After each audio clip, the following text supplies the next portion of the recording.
What's going on, Melo? First of all, man, congrats to moving up to the top 10 in scoring. When you think about your journey coming into the NBA, won a title at Syracuse, and you come in, people expected you to be a great. I'm pretty sure you wanted to be great, not as far as number wise, but just be a great player. When you accomplish this feat, or I guess moving to the top 10, what goes through your mind? Because I know you say you don't really think about the numbers, but what goes through your mind? Do you take time to think about this and be like, wow, I can't believe I'm here? Yeah, I think this moment is a little bit special um, than some of the other moments. Even though the other moments just was coming, it was just fast, it was happening. You have a moment, and it's on to the next game, it's on to the next thing. Uh, Top 10 in anything of all time is a special moment. So I don't want to take this. I don't want to take this moment for granted. Uh, I understand how big this moment is. Uh, it don't seem real because I'm actually still in it. I'm still doing it, so it ain't like it's. I don't want to downplay it. I'm excited about it. I'm blessed, to be able to accomplish this in year 18. Uh, I think that's what people should look at. The fact that I'm in my 18th season. I've been doing this damn near 20 years. Still enjoying the game, still loving the game, still approaching the game the same way. Um, and I'm here, man. I told my teammates, after the game today, it was my perseverance. It was me staying true to myself and never wavering and staying solid.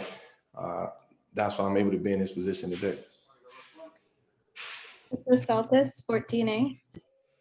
Hello, Melo. Congratulations about your accomplishment, first of all. Thank you.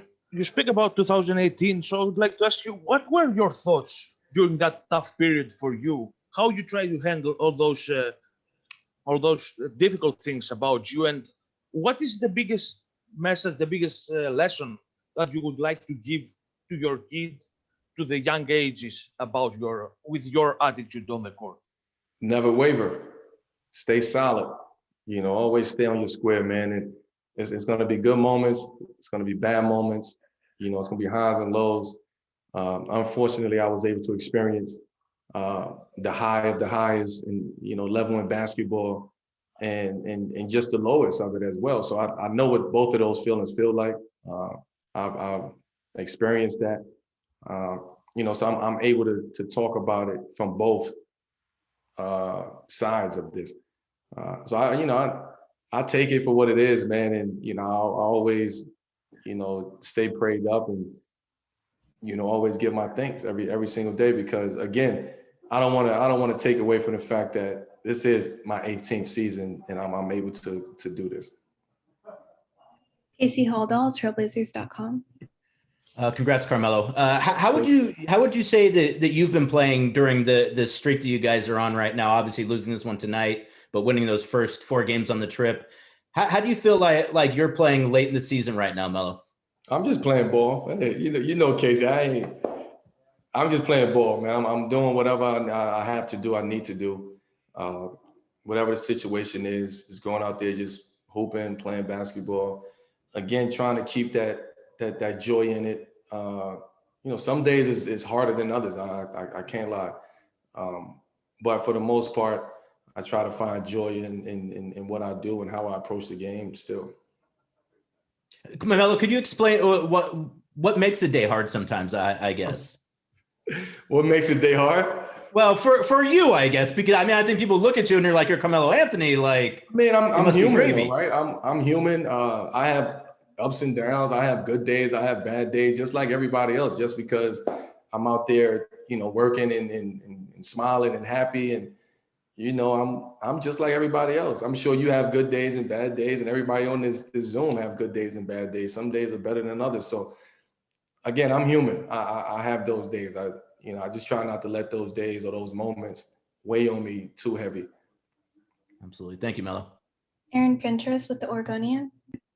You got to the record pretty quickly after you came in the game. You were on fire. Did you know how many points you needed exactly when the game started, and that with each basket, how close you were getting? I knew this moment. I didn't know the other moments. I didn't know the 15, the 13, the 11, but 10 is something that I knew. And I felt it. I felt it coming into the game. It was my approach. I didn't want to, rush it and force it or anything like that. I wanted to, the game to come to me and then it happened naturally, not forcefully. But it happened. I felt good coming into today. And as you can see, the shot was falling early, and I got up to a great start. So that made it easier. That made it. I could exhale. I could relax, knowing that I was ready for this moment. Thanks, man. Dwight James, NBC Sports Northwest. Hey, Melo, I'm curious, this season with all these games packed in like they are, trying to get so many of them in a shorter amount of time, how tough has this one been compared to other seasons for you? You've obviously been through a lot of seasons, but how does this one compare? Well, it's tough.